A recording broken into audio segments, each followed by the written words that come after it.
49장 1절에서 12절까지 말씀을 살펴보도록 합니다. 구약 성경 78페이지를 찾아주시기 바랍니다.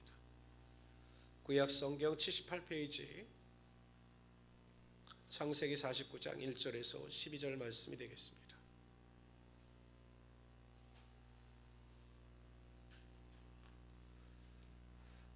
인생의 풍파를 살았던 야곱도 마침내 나이 먹어 쇠하게 됩니다.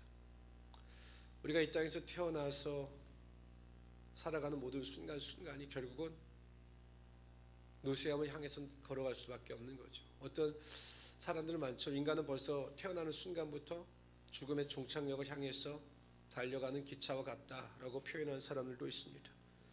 야곱은 자신의 삶이 얼마 남지 않은 것을 알고 마지막으로 자신들의 아들들을 축복합니다. 또 예언합니다. 그리고 나서 아들들에게 대하여 더 큰 축복을 부어주기를 원했습니다. 우리 1절 2절 다 같이 한번 읽어보도록 하죠. 1절 2절 한 목소리 읽겠습니다. 야곱이 그 아들들을 불러 이르되 너희는 모이라. 너희가 후일에 당할 일을 내가 너희에게 이르리라. 너희는 모여 들으라. 야곱의 아들들아 너희 아버지 이스라엘에게 들을지어다. 아멘. 쇠하여진 야곱은 자신이 죽기 전에 하나님께서 자신에게 주신 은혜대로 자신들의 아들에 대한 장래에 대하여 예언하고 선포하고 축복하기를 원했습니다. 그런데 우리 전장에서 우리 48장에서 이 야곱이 육신으로 쇠약하여져서 시력을 거의 잃고 분별하지 못할 정도로 그 시력이 악화됨을 살펴보았습니다. 48장 10절에 보면 이스라엘의 눈이 야곱의 눈이 나이로 말미암아 어두워져서 보지 못하더라. 요셉의 두 아들을 이끌어 아버지 앞으로 나가니 이스라엘이 그들에게 입맞추고 그들을 안고라고 말씀하고 있습니다. 여러분 육신의 눈이 어두워져서 잘 분별할 수 없게 된 겁니다. 그러나 정말로 놀랍고 감사한 일은 그의 영적인 시력은 전혀 노쇠하지 않았습니다.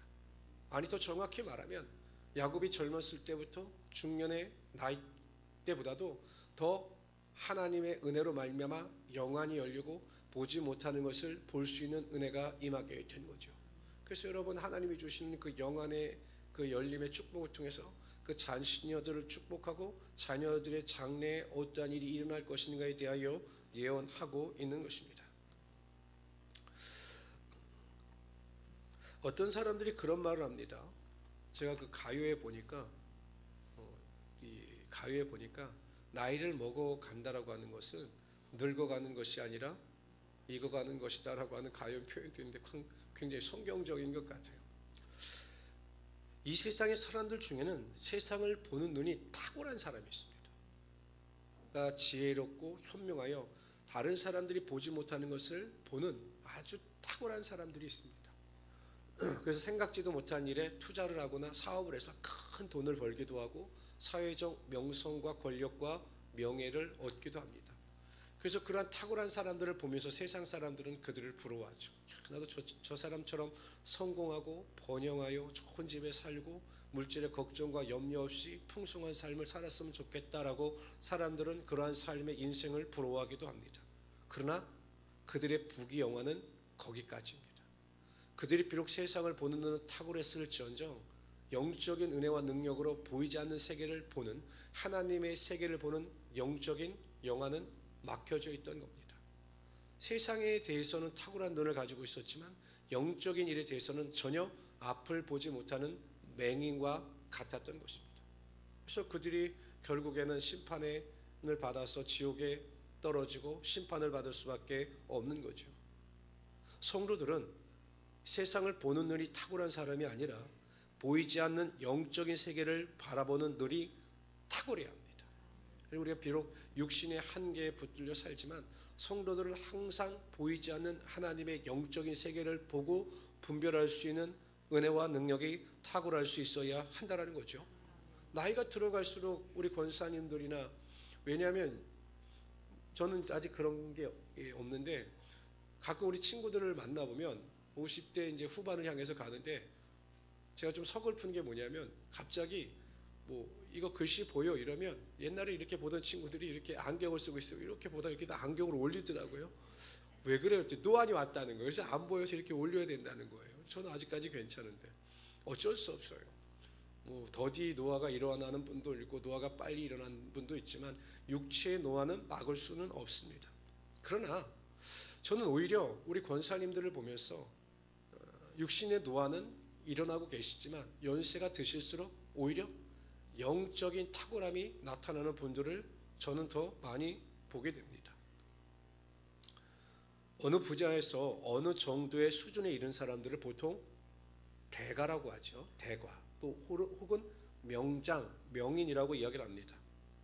근데 여러분 아시다시피 이런 대가들이나 명인들은 하루아침에 이루어진 사람들이 아닙니다. 혹은 수십 년 동안 그 같은 분야에서 계속 같은 직종에 일함으로 말미암아 그 기술 습득을 통해서 대가가 되고 명장이 된 거죠. 얼마 전 TV에 보니까 요즘에는 뭐 대장간이 다 사라졌죠. 그런데 요즘에 여러분 한국의 호미가 세계적으로 큰 인기를 얻고 있다고 합니다. 그래서 거기 대장간을 찾아가 보니까 다 대가예요. 뭐 불에 달구는 분, 내려치시는 분. 근데 그 분야에서 최소한 다 50년 이상을 일하신 분들입니다. 그러니까 대가라고 하죠. 전문가, 명인이라고 이야기를 합니다. 저는 솔직히 권사님들을 보면서 신앙 안에서 이분들이 정말 대가가 되셨구나, 명인이 되셨구나 라고 하는 생각을 가질 때가 많습니다. 왜냐하면 60대에서 느끼지 못하는 그 신앙의 풍성함을 70대 권사님들에게 느끼기도 하고 또 70대 권사님들에게 느끼지 못하는 신앙의 연륜을 80대 연륜에서 느끼기도 합니다. 그래서 80대 우리 언니들이 또 70대 동생들을 잘 보살펴 주시지 않습니까? 제가 보면 그러니까 연륜이 깊어질수록 그 연륜에 걸맞는 신앙의 풍성함을 제가 느낄 수 있게 된다는 겁니다. 교회에는 젊은 사람들이 많아야 한다라고 말씀을 하죠. 그래서 뭐 요즘에 30대, 40대를 붙잡아야 한다. 맞는 말이죠. 그러니까 저는 이렇게 신앙생활하고 또 교회에서 목회자로 섬기다 보면 물론 젊은 사람들의 그 생동감 있는 믿음도 굉장히 중요하죠. 근데 항상 그들을 바라보는 제 시각은 불안합니다. 그 가요에도 보면 불안한 눈길과 뭐 이런 게 있는데 왜냐하면 30대, 40대는 아직 농익은 신앙이 아니기 때문에 언제나 넘어질 수 있고 언제나 시험에 들 수가 있어요.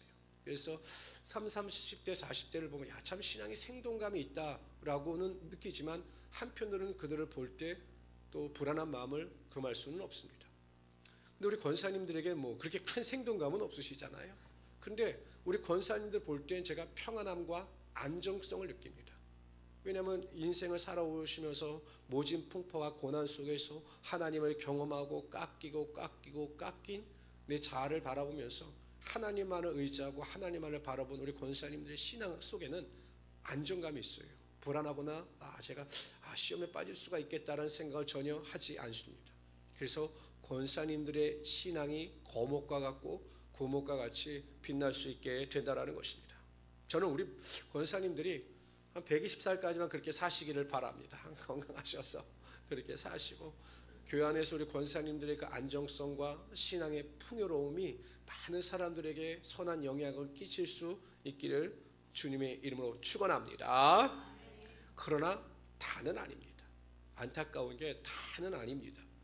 여러분 일반 세상 사람들은 성숙하지 못한 사람들, 나이가 들어도 성숙하지 못한 사람들을 향해서 아이고 참 나이값 못한다, 저 나이를 먹었는데 왜 이렇게 나이값을 못해? 라고 하는 말들을 종종 합니다. 근데 진짜 신앙생활을 오래 했다고 하시는 분들 중에도 신앙의 나이값을 못하는 분들이 굉장히 많아요. 뭐 모태 신앙이고 뭐 내가 수십 년 봉사를 했고 수십 년 권사로서 믿음 생활을 했기 때문에 정말 많은 것을 안다라고 이야기를 하는데 막상 대화를 나눠보고 신앙의 삶을 보면 신앙의 나이값을 못하는 분들이 정말 많아요. 어린아이와 같이 여전히 그 신앙의 정체성에 머물러서 유아기적 사고를 벗어나지 못하는 권사님들, 장로님도 굉장히 많다라는 거죠. 이것이 참으로 안타까운 모습입니다. 그러나 여러분 우리가 성경을 보면요, 성경에도 초대교회 속에도 그런 사람들이 정말로 많았던 거예요. 여기 히브리서를 보면 작자가 누구인지는 잘 모르지만 그 히브리서를 바라보는 성도들에게 이렇게 기록하고 있습니다. 때가 오래되었으므로 너희가 마땅히 선생이 되었을 터인데, 그러니까 신앙생활을 오래 해서 지금쯤 너희가 선생이 되어서 다른 사람을 가르쳐야 하는데, 너희가 다시 하나님의 말씀의 초보에 대하여 누구에게 가르침을 받아야 할 처지이니, 가르쳐야 되는데 여전히 가르침을 받아야 한다는 겁니다. 권사가 되고 장로가 됐는데도 여전히 가르침을 받아야 한다는 것입니다. 단단한 음식은 못 먹고 젖이나 먹어야 할 자가 되었도다. 이는 젖을 먹는 자마다 어린아이니 의의 말씀을 경험하지 못한 자요. 단단한 음식은 장성한 자의 것이니 그들은 지각을 사용함으로 연단을 받아 선악을 분별하는 자들이니라. 그러니까 단단한 음식을 먹고 섭취하여 선악을 분별하고 하나님의 뜻을 분별할 수 있는 성숙한 그리스도인이 되어야 한다라고 히브리서 기자는 강조하고 있는 것입니다. 저는 우리 모든 성도님들이 시간이 지나면 지날수록 뒤로 퇴보하는 것이 아니라, 또한 정치하는 것이 아니라 신앙의 경륜 속에서 하나님의 성숙함을 이루어 가시고, 그래서 그리스도의 향기를 품을 수 있는, 또 향기를 낼 수 있는 하나님의 귀한 성도들이 되시기를 주님의 이름으로 축원합니다. 그래서 오늘은 어제보다, 내일은 오늘보다 더 나은 믿음의 성장과 성숙을 이루어갈 수 있는 우리 성도님들이 되시기를 바랍니다. 예전에 어떤 목사님과 대화를 나누는데 그 목사님이 그 말씀을 하시더라고요. 아이고, 내가 어느 날은 하도 성도들이 변하지 않아서 하나님 앞에 불평 아닌 불평을 했어 라고 그러시더라고요. 뭔데요? 그렇게 설교를 하고 그렇게 가르쳐도 안 변해. 아주 그냥 지겹게 안 변해. 내가 너무 힘이 빠졌어. 그래서 내가 하나님 앞에 불평불만 기도를 하셨다는 거예요. 하나님, 왜 안 변하십니까? 안 변하게 하십니까? 왜 안 변합니까? 라고 하나님께 따지듯이 기도를 하셨다는 거예요. 그런데 하나님께서 말씀하시더라는 거죠. 자세히 봐봐. 병아리 눈물만큼은 그래도 변했어. 자세히 봐봐. 그러고 보니까 진짜 병아리 눈물만큼은 변했다는 거예요. 신앙생활을 보면 그래도 안 변한 것 같은데 보니까 또 병아리 눈물만큼은 변했더라는 겁니다. 저는 그 정도가 아니라 항상 매일 변화를 해서 살아갈 수 있는 우리 성도들 되시기를 주님의 이름으로 축원합니다. 저도 목사님 말씀을 듣고 또 성도들을 보니까 병아리 눈물만큼들은 그래도 다 조금씩 변하시는 것 같아요. 저는 모르지만 하나님이 보시기엔 그래도 병아리 눈물만큼은 변했잖아. 그렇습니다. 하여튼 그러한 변화를 통해서 성장과 성숙을 이뤄갈 수 있는 하나님의 귀한 성도 되시기를 주님의 이름으로 축원합니다. 우리 3절 4절 읽읍시다. 3절 제가 읽겠습니다. 루벤아, 너는 내 장자요, 내 능력이요, 내 기력의 시작이라. 위풍이 월등하고 권능이 탁월하다마는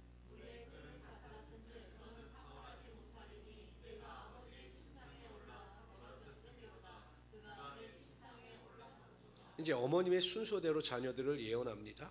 먼저 이제 레아에게서, 첫 번째 아내인 레아에게서 난 자녀들부터 예언을 합니다. 루벤은 장점이 많은 사람이 있습니다. 축복을 받을 수 있는 조건이 가장 많은 사람이 루벤이었습니다. 왜? 장자였기 때문에. 장자는 갑절의 축복을 받을 수 있는 은혜가 있었습니다. 그리고 루벤은 태어날 때 가지고 태어난 장점이 많은 사람이었습니다. 보세요. 위풍이 월등하다. 이게 아주 잘생겼다는 거거든요. 아주 품격도 있고 뭐 외모도 그렇고 준수하고 괜찮다라는 겁니다. 권능이 탁월하다. 그러니까 능력도 있는 거죠. 실력도 있는 사람입니다. 외모와 실력을 겸비한, 인간의 눈으로 보면 완벽한 사람이었습니다. 그런데 문제가 무엇이냐면, 가장 큰 결점이 무엇이냐면 성격이 물에 끓음 같다라고 말씀하셔요. 이게 뭐냐? 변죽이 죽을 듯 한다라는 거죠. 그리고 감정에 치우쳐서 감정대로 행동한다라는 겁니다. 그래서 그가 감정대로 행동하다가 어떠한 죄를 범하게 되느냐? 그 아버지의 비라와 죄를 범하게 됩니다. 그게 가장 큰 죄고 루벤에게 있어서는 가장 잘못된 실수였습니다. 그래서 뭐라고 결론을 내냐? 너가 탁월하지 못한 삶을 살 것이다 라고 하는 아버지의 예언을 받게 됩니다. 여러분 보세요. 어떤 사람은요 9가지의 단점을 가지고 있어요. 이거 정말 부족하다. 그런데 한 가지 강점, 장점이 있어요. 근데 이 장점이 너무 커서 9가지 단점을 다 커버합니다. 그 장점 때문에 9가지 단점이 다 커버가 돼요. 근데 어떤 사람은 9가지의 장점이 있어요. 그런데 한 가지의 단점이 있어요. 근데 이 사람은 이 한 가지 단점 때문에 9가지의 장점이 다 가려지는 사람이 있어요. 이 르우벤이 그런 사람이에요. 9가지의 장점이 있었는데 한 가지의 단점, 물이 끓을 것 같은 그 감정적이고 즉흥적인 그 단점 때문에 모든 장점이 다 가려지는 그러한 우를 범하고 말았던 거죠. 근데 결국 감정에 치우쳐서 그가 사고를 치는 것은 결국 거룩하지 못한 간음이었습니다. 그러니까 하나님께서 가장 싫어하시는 거룩하지 못한 간음을 통해서 자신의 장점을 다 잃어버리고 만 것이죠. 그러니까 하나님은요, 어떤 사람을 축복하시느냐? 단점이 많아요. 단점이 많은데 그럼에도 불구하고 하나님의 거룩함 가운데 살려고 몸부림치는 자에게 하나님의 은혜를 베풀어 주셔서 모든 단점을 이길 수 있는 하나님의 축복이 나타나게 하여 주시는 것입니다. 그래서 성도들은 항상 거룩함을 쫓아 살아야 합니다. 이것이 하나님의 뜻이다. 명확하게 성경에 기록된 내용들이 그리 많지 않은데 성경은 분명히 거룩함이 하나님의 뜻이다라고 선포하고 있어요. 그래서 거룩하게 살아갈 수 있어야 한다라는 것입니다. 그리고 거룩하게 살아간다라고 하는 의미는 무엇일까? 그것은 하나님의 말씀대로 살아가는 것이 거룩하게 살아가는 것입니다. 하나님의 말씀에 절대 순종하며 살아가는 것, 그럼에도 불구하고 이해가 되지 않고 납득이 되지 않더라도 하나님의 말씀에 순종하여 그렇게 살려고 노력하는 것이 거룩하게 살아가는 성도의 모습이라는 것입니다. 그러면 하나님께서 그 사람을 탁월하게 만들어 주셔요. 단점이 많아도 거룩하게 살려고 말씀대로 살려고 노력하는 성도의 삶을 축복하여 주셔서 탁월하게 만들어 주신다라는 것입니다. 한번 여러분 그거 생각해 보셨어요? 하나님의 명령에서, 성경 말씀 중에서 하나님의 명령에서 내가 싫어하는 것, 내가 하고 싶지 않은 것, 내가 힘든 것을 다 제거하면 성경 말씀이 얼마나 남을 거라고 생각하세요?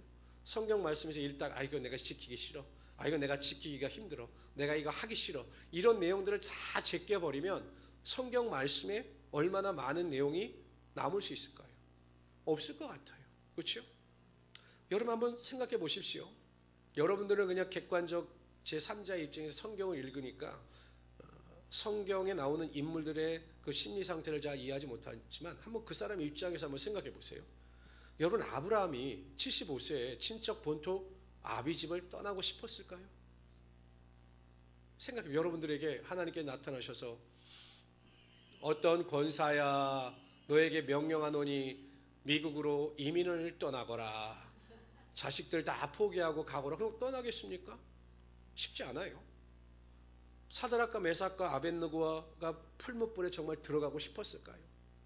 들어가고 싶지 않았을 겁니다. 기드온이 300명의 용사를 이끌고 14만 5천 명의 미디안 군사들과 싸우고 싶었을까요? 싸우고 싶지 않았을 겁니다. 사도 바울이 여러분 그렇게 고난과 핍박 속에서 그리스도의 사명을 안고 복음을 증거하는 일을 정말 하고 싶었을까요? 그렇지 않았을 거예요. 그러나 합니다. 내가 하고 싶지 않지만, 마음에 들지 않지만, 떠나가기 싫지 않지만, 떠나가고 싶지 않지만 그들은 순종합니다. 왜요? 하나님의 명령이기 때문에. 그럴 때 하나님께서 그들을 도우시고 그들에게 은혜를 베푸셔서 구별하여 주시고 그들에게 하나님의 탁월함의 능력이 나타나게 하여 주셨던 것입니다. 우리는 항상 하나님의 말씀에 순종하여 거룩함 가운데 살아갈 수 있어야 한다라는 것입니다. 성경 디모데전서 4장 5절 이렇게 말씀하십니다. 읽어봅시다. 시작. 하나님의 말씀과 기도로 거룩하여 지미라. 우리가 하나님 안에서 하나님의 말씀을 읽고 말씀에 근거하여 기도하면 순종할 수 있는 은혜와 능력 우리의 삶 가운데 나타나게 되어 있습니다. 그리고 그 순종을 통해서 하나님의 거룩함의 열매를 맺으며 살아가게 되는 것입니다. 세상이 더욱더 악해질수록 우리는 믿음을 지켜야 합니다. 거룩함을 수호할 수 있어야 하는 것입니다. 그 거룩함이 우리의 삶의 생명이 되고 이유가 되고 목적이 될 때 하나님은 우리를 통해서 탁월함의 축복이 반드시 나타나게 하여 주실 것입니다. 이러한 믿음을 가지고 승리할 수 있는 우리 성도들이 되시기를 주님의 이름으로 축원합니다. 우리 5절부터 7절까지 읽도록 하죠. 5절은 여러분들이 먼저 읽어주세요. 읽습니다. 시작. 내 호나 그들의 모의에 상관하지 말지어다. 내 영광아 그들의 집회에 참여하지 말지어다. 그들의 분노대로 사람을 죽이고 그들의 혈기대로 소의 발목 힘줄을 끊었음이로다.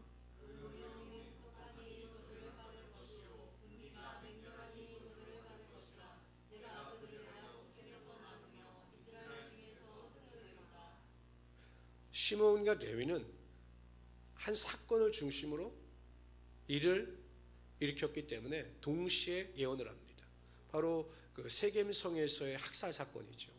당시 자신들의 여동생인 디나가 그 세겜에게 성폭력을 당하니까 그거를 못 견디고 그들에게 거짓말을 하여 세겜 사람들을 전부 진멸시켜 버립니다. 그래서 야곱이 화를 내죠. 막 화를 냅니다. 만약에 이 일이 다른 가나안 족속들에게 알려지면 그들이 우리를 어떻게 할지 모르는데 왜 이렇게 성질대로 그렇게 일을 벌였느냐 막 책망합니다. 근데 시므온과 레위는 그 일에 대해서 오히려 아버지에게 반격을 합니다. 막 대듭니다. 그럼 우리가 이렇게 수모를 당했으면서도 그냥 있는 것이 옳은 것이냐라고 막 아버지한테 따지시듯이 묻습니다. 아마 그때 일로 야곱은 큰 상처를 받고 그 시므온과 레위에 대한 아쉬움이 남았던 것으로 보여요. 그래서 이 시므온과 레위에 대해서 예언할 때는 그들이 혈기대로 분노대로 행동한 것에 대하여 책망하고 그 일에 대하여 반드시 심판을 받게 될 것에 대하여 말씀하고 있습니다. 분노로 인해서 너희가 저주를 받을 것이다 라고까지 말을 합니다. 예수 믿는 성도들은 어찌하든지 어떠한 상황 가운데 있다 할지라도 분노하는 일을 멈춰야 합니다. 항상 온유한 마음을 가지고 살아갈 수 있어야 하는 것이죠. 야고보서 1장 19절 21절에 보면 내 사랑하는 형제들아 너희가 알지니 사람마다 듣기는 속히하고 말하기는 더디하며 성내기도 더디하라. 성내기도 더디하라는 것입니다. 사람이 성내는 것이 하나님의 의를 이루지 못합니다. 여기서 보세요. 사람이 성내는 것이 조건을 달지 않으셨어요. 무슨 일이든지 그것이 내가 보기엔 옳든 옳지 않든 모든 일에 대하여 성내는 것이 하나님의 의를 이루지 못한다라는 것입니다. 그러므로 모르는 더러운 것과 넘치는 악을 내버리고 너희 영혼을 능히 구원할 바 마음에 심어진 말씀을 온유함으로 받으라. 성경 팔복 중에 온유한 자에 대한 복이 나오죠. 땅을 저희가 기업으로 받을 것이라 라고 말씀하고 있습니다. 근데 여러분 어떻습니까? 온유함을 이루기가 쉽습니까? 저도 아침마다 기도하는 게 뭐냐면 하나님 저에게 온유함을 주십시오. 그 기도를 해요. 왜냐하면 타고난 본성이 있기 때문에 쉽지 않습니다. 또 이렇게 가끔 가다 보면 그냥 이렇게 욱하는 성격이 있어요. 어디가 사다 보면 정말 말도 안 되는 사람들이 말도 안 되는 행동을 할 때 보면 참 마음속에서 치밀어 오르는 분노가 있죠. 그러나 그것도 하나님의 의를 이루지 못한다라는 겁니다. 그래서 저는 요즘에 어디 가든지 항상 조심하는 게 있어요. 뭐라고 생각하냐면 이렇게 상대하는, 제가 모르는 사람이지만 상대하는 분이 우리 교회 공권사님이구나, 또 상대할 때면 우리 교회 무슨 집사님이구나 이렇게 생각하면 그 사람들에 대한 무례함이 나타나지 않더라고요. 막 거기서 뭐라고 그래도 무례함이 잘 나타나지 않더라고요.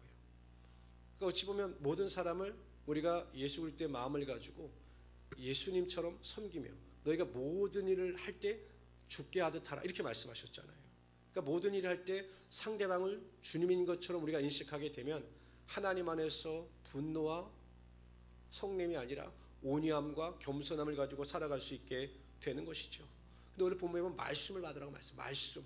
하나님의 말씀이 우리 안에서 살았고 운동력이 있어 좌우에 나을 수 없는 어떤 검보다도 예리하여 우리의 혼과 영과 관절과 골수를 매일 찔러 쪼개면 우리의 모든 마음속에 있는 그 분노가 떠나가고 하나님의 온유함의 능력이 나타나게 된다는 것입니다. 여러분, 모세가 얼마나 다혈질적인 사람입니까? 그 애굽 사람이 자신의 동족을 막 괴롭히고 때린다고 해서 그 자리에서 그 애굽 사람을 쳐서 살인할 정도로 엄청 다혈질적인 사람이었습니다. 근데 민수기 12장 3절에 보면 이 모세에 대해서 이렇게 말씀하셔요. 이 사람 모세는 온유함이 지면의 모든 사람보다 더하더라. 그러니까 이 모세가 엄청 온유한 사람으로 바뀐 겁니다. 어떻게 그것이 가능했을까? 모세가 하나님과 대면하여 하나님의 말씀을 듣고 하나님의 말씀에 순종하고 하나님의 말씀을 쫓아 이스라엘 백성들을 인도할 때 그 말씀을 통하여 그의 분노가 온유함으로 변화될 수 있었던 것입니다. 결국 하나님의 말씀이 우리 안에 역사할 때 우리가 온전한 사람으로, 온유한 사람으로 변화될 수가 있는 것입니다. 그래서 우리 성도님들은 올해 여러분 우리가 말씀 충만의 목표가 무엇입니까? 매일 성경을 통독하십시오. 최소한 성경을 일독하십시오. 그리고 큐티 하나님의 말씀을 묵상하십시오. 그리고 하나님의 말씀을 시간이 되시면 필사하십시오. 그런 말씀이 우리 안에서 역사하심으로 우리 안에 있는 모든 악한 감정이나 분함이 떠나가고 하나님이 주시는 온유함과 평안이 우리를 주장하게 될 것입니다. 우리 8절부터 12절까지 읽도록 하죠. 8절 이제 유다에 대한 축복입니다. 제가 8절 읽겠습니다. 유다야 너는 내 형제의 찬송이 될지라 내 손이 내 원수의 목을 잡을 것이요 내 아버지 아들들이 내 앞에 절하리로다.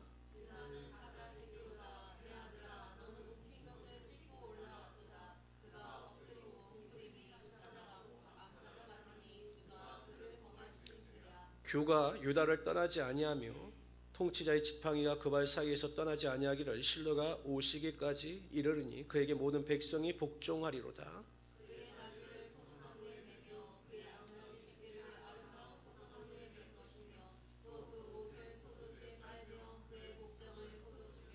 우리 12절 다 같이 읽읍시다. 시작.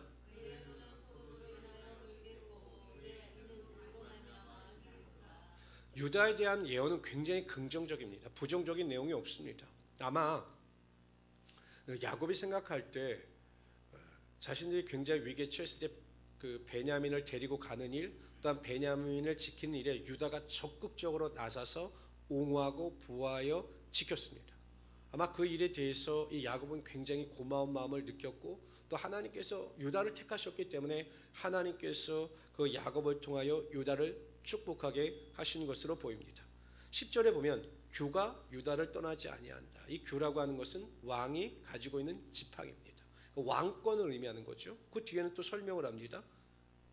통치자의 지팡이가 그 발 사이에서 떠나지 아니한다. 결국 이 의미는 무엇이냐? 예수님께서 유다를 통해서 이 땅에 육신을 입고 오실 것을 예언하고 있는 것입니다. 우리가 좀 해석할 때 좀 난해한 구절이 하나가 있는데요. 거기가 어디냐면 잠깐만요. 실로가 몇 절에 있죠? 10절인가요? 실로가 오시기까지 이르니 이 실로라고 하는 것은 또 지명이라고 착각하는데 지명은 아닙니다. 이 실로에 대한 여러 가지 해석이 있습니다. 한 3가지 정도 해석이 있어요. 학자들 간에. 그런데 가장 지지를 받는 그 해석이 어떤 해석이냐면 이 실로의 어근이 쉴입니다. 실로의 어근이 쉴이에요. 그런데 이 갈대어나 아람어로 이 쉴이라고 하는 이 신라의 어근의 의미가 뭐냐면 후손 혹은 자손이라고 하는 의미를 갖고 있어요. 그러니까 이 실로가 오시기까지라고 하는 의미가 무엇이냐면 후손, 자손이 오시기까지 이른다라고 말씀하고 있죠. 그러니까 예수님께서 이 유다 지파를 통해서 육신을 입고 이 땅에 오실 것을 예언하고 있는 겁니다. 그러니까 실로라고 하는 것은 지명이 아니라 쉴이라고 하는 어근을 통한 후손이라고 하는 의미를 기억하시면 됩니다. 여러분 한번 보세요. 이게 보통 창세기 같은 경우는 주전 1500년경에 기록이 되었다고 모세에 의하여 기록이 되었다고 보는데 그러니까 예수님께서 1500년 뒤에 오실 것을 하나님께서 모세를 통하여 보여주시고 알게 하여 주셔서 그것을 기록하게 하셨습니다. 그리고 1500년 뒤에 예수님께서 정확하게 이 땅에 육신을 입고 오심으로 말미암아 우리를 구원하여 주시고 하나님의 자녀 삼아 주신 것입니다.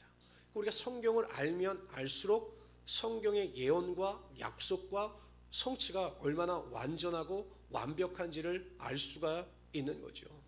그렇기 때문에 우리가 성경 안에서 참된 믿음을 가지고 순종할 수 있어야 한다는 것입니다. 그런데 보면 11절서부터 계속 포도나무가 나오죠.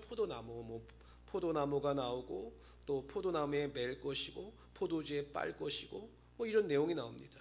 누는 포도주로 인하여 붉겠고 그의 이는 우유로 말미암아 희리로다. 보통 여러분 포도는 풍성함을 상징하는 과일입니다. 포도에는 열매가 많잖아요. 그래서 자녀들의 풍성함을 이야기할 때도 포도나무 열매에 비유하기도 하고 그래서 이 포도나무는 풍성함을 상징하는 과일입니다. 포도나무와 같게 하시고 우유에 말미암아 희리로다. 이것은 구원 얻는 자들에게 주실 하나님의 풍성한 은혜에 대해서 말씀하고 있는 것입니다. 우리가 예수를 믿고 구원을 받아 하나님의 자녀가 되면 영육간의 풍성함이 우리의 삶 가운데 나타나게 하여 주시는 것입니다. 그래서 요한 3서 1장 2절의 말씀처럼 사랑하는 자요 내 영혼이 잘된 같이 범사가 잘되고 간권하기를 내가 간구하니라. 저와 여러분은 이미 영혼이 잘된 자들입니다. 영혼의 풍성함을 하나님께서 허락하여 주셔서 우리가 천국을 유업으로 얻은 자들입니다. 천국의 소망을 가지고 하나님의 자녀로 살아가는 자들입니다. 이러한 자들에게 하나님은 이 땅에서 우리가 간권케 되며 범사가 잘 되는 축복이 반드시 임하게 하여 주실 것입니다. 우리가 믿음을 가지고 의심하지 아니하고 흔들리지 아니하며 말씀 안에서 구원의 축복을 기대하고 간구하는 자들에게 하나님은 매일 하늘의 문을 여시고 하늘의 신령한 복과 땅의 기름진 복으로 여러분의 삶을 축복하여 주실 것입니다. 기대하시기를 바랍니다. 자녀들을 통해서 나를 통해서 이루실 하나님의 축복의 놀라운 은혜와 능력을 충분히 누리며 살아갈 수 있는 하나님의 귀한 성도들이 되시기를 주님의 이름으로 축원합니다.